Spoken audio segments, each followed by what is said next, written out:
بیٹھ جاؤ لاسٹ. ہاں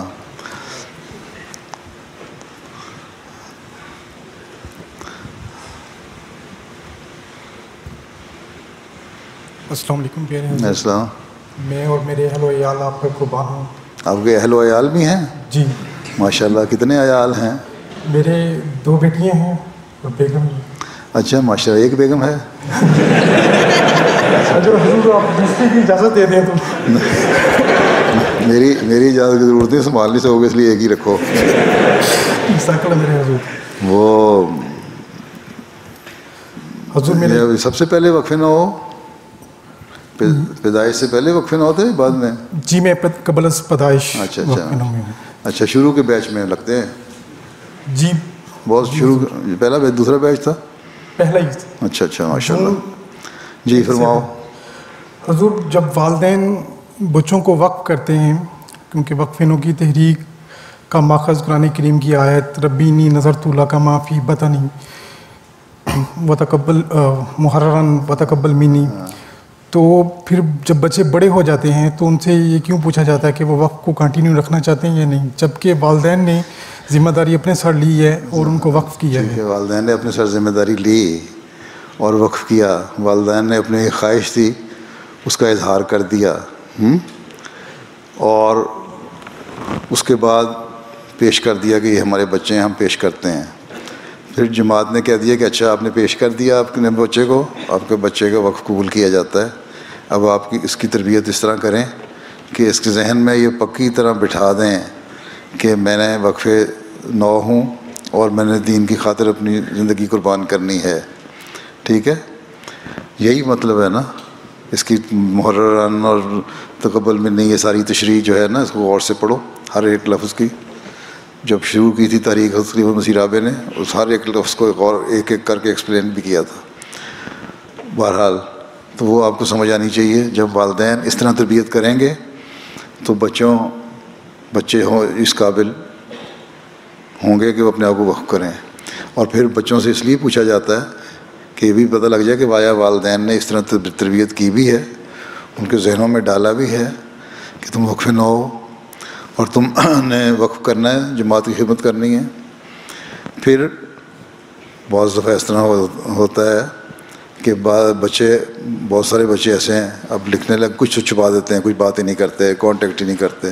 کچھ ایماندار ہیں وہ لکھ دے دیتے ہیں کہ ہم وقف نہیں کرنا چاہتے.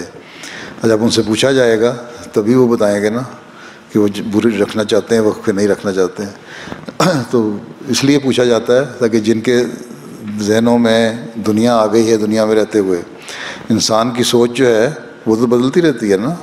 والدین نے اپنا حق ادا کر دیا، اب بچہ آزاد ہے، بالغ ہو گیا، 15 سال کی عمر میں عقل مند ہو جاتا ہے نا، شعور آ جاتا ہے. اس لیے اس سے پوچھنا ضروری ہے کہ بتاؤ بھائی تمہارے والدین نے تو ایک قربانی کی تھی، آیا تم اس قربانی کو جاری رکھنا چاہتے ہو کہ نہیں؟ ٹھیک ہے. اللہ تعالیٰ نے حضرت ابراہیم علیہ السلام کو کہا تھا نا حضرت اسماعیل کو گھر پہ چھری پھیر دو، تو کیا انہوں نے فوراً چھری پھیر دی؟ انہوں نے اس سے پوچھا حضرت اسماعیل سے کہ مجھے یہ خواب آئی ہے تو میں پوری کروں؟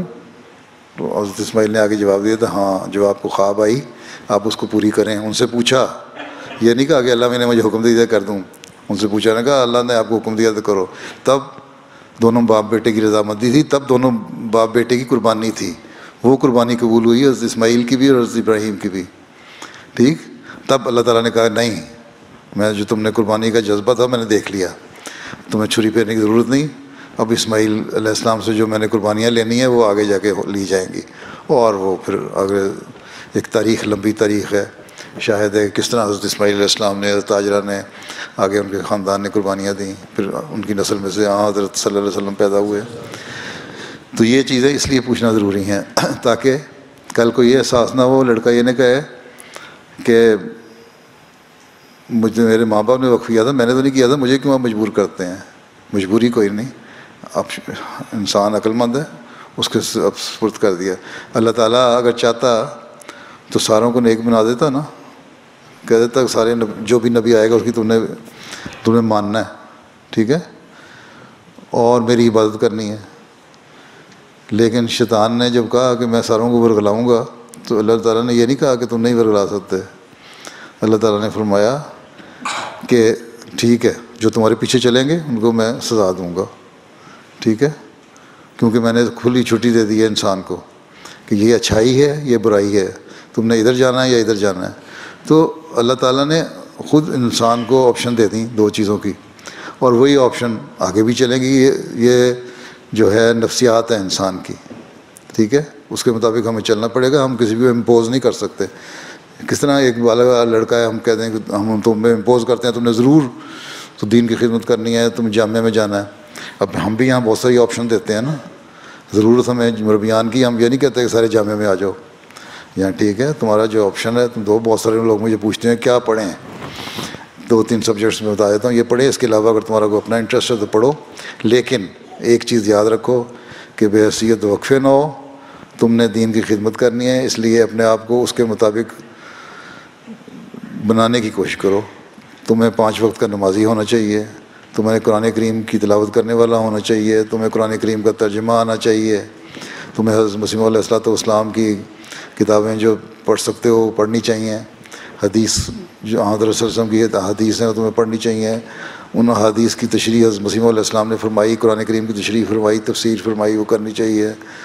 خلفاء کی باتیں سننی چاہیے تاکہ تمہارے دینی علم میں اضافہ ہو. اور جہاں بھی تم دنیا میں کام کر رہے ہو، کوئی بھی کام کر رہے ہو، تمہاری پہلی پرائیورٹی دین ہو اور دین کی خاطر تم اپنا وقت گزارنے والے ہو. دنیا بھی کماؤ، صحابہ تھے دنیا کماتے تھے، بزنس کرتے تھے، بلینز کے بزنس تھے بعضوں کے، لیکن ہر وقت جہاد کے لیے تیار ہوتے تھے. تو یہ مقصد ہے کہ ان کو ایک آپشن دی جاتی ہے تاکہ تم بتاؤ، اپنی خوشی سے وقف کرو. یہ نہ کہو کہ ہمارے ماں باپ نے کر دیا ہمیں کیا مجبوری ہے. لوگ تو یہ سوال بھی کر دیتے ہیں کہ ہم جب اپنی مرضی سے دنیا میں نہیں آئے، اللہ تعالیٰ نے ہمیں پیدا کیا، دنیا میں آ گئے، تو پھر یہ کیوں اللہ نے کہتا ہے کہ یہ کام کرو؟ ہم نے تو نہیں کہا تھا اللہ میاں کو دنیا میں بھیج ہمیں. ایسے لوگ بھی ہیں سوال کرنے والے. تو وقفے میں نہیں ایسے سوال کر سکتے کہ ماں باپ نے کیا تھا، ہم نے کیا قصور ہے ہمارا. ٹھیک، سمجھ آ گئی؟ جی چلو پھر شکر ہے آ گئی. السلام علیکم.